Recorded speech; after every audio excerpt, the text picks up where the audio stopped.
May the words of my mouth and the meditations of all our hearts be acceptable in your sight, God, our rock and our Redeemer.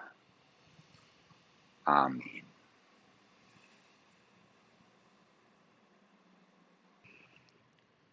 The Refugee Council of Australia has declared 2020 the Year of Welcome. Each month they suggest an action to help foster a more welcoming and inclusive Australia.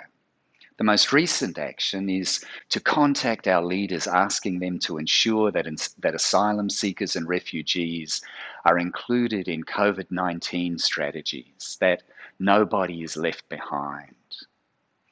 They tell the story of Shanika, who has been in Australia for 2 years on a bridging visa, which allows her to work, although it was hard to find a job. After working for over a year as a permanent part-time beauty advisor for a makeup retailer, Shanika was stood down because of the pandemic and has been unable to return to work.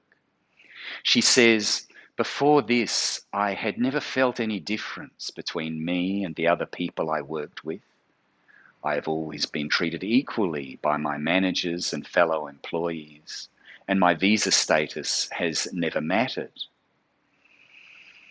But unlike them, her visa excluded her from JobKeeper and job seeker payments. She literally has no support."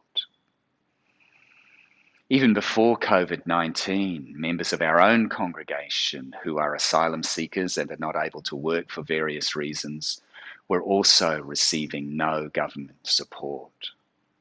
These people would have every right to shake off the dust from their feet and move on, taking the gift of their presence with them. That's if they had anywhere else to go. Today, Jesus sends his disciples out with nothing. They are not refugees, but like refugees, they are to be dependent on the welcome and hospitality of those they encounter, dependent on what strangers might provide for their well-being. They are sent to be messengers of God, proclaiming in word and action that the divine reign has come, the reign of healing, release, new life, and the defeat of all oppression. They are to embody this message of peace and bring it into the places that will welcome it. Not everyone will be welcoming, warns Jesus. Not everyone will be open to the gospel, the good news brought by God's messengers. In such situations, simply move on, says Jesus. Move on to a place worthy of the peace of the gospel. Who are we in this gospel story? Are we those sent by Jesus to throw ourselves onto the hospitality of our world, embodying a message of transforming peace, called to identify with refugees? Yes, indeed, that is our calling as Christians. But are we not also those called to be hospitable, to be a house worthy to receive the gift brought to us by strangers in need? As Abraham and Sarah demonstrate today, God comes to us in the stranger.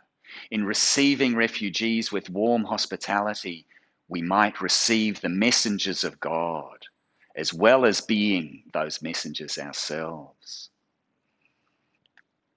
So there is a twist in today's gospel message, a paradox. We are sent to embody a message of peace and carry it into a world where we may not be welcomed, and we are called to embody that message of peace, partly at least, by showing hospitality to the stranger, by receiving the peace that comes to us through them. We can only live and proclaim the message of peace inasmuch as we receive it ourselves. We can only receive the welcome of the world inasmuch as we are welcoming ourselves to the stranger who comes seeking our hospitality, the stranger in whom we might meet God. We offer only what we receive, the welcome of divine love. And if we don't, if we are not a house of divine welcome, then, says Jesus, it'll be worse for us than it was for good old Sodom and Gomorrah. Thanks for bringing them up, Jesus, those two cities which were destroyed for not showing hospitality to strangers. Yes, that was their great sin, not showing hospitality to strangers. The same strangers whom Abraham and Sarah welcomed, the messengers of God. Instead, people from Sodom and Gomorrah threaten acts of violence against them. How literally are we to take this? What sort of judgment does God bring upon those who don't welcome God's messengers? Well, it seems to me that something horrific is already happening to the soul of our nation through the violence done to asylum seekers and refugees by our detention regime.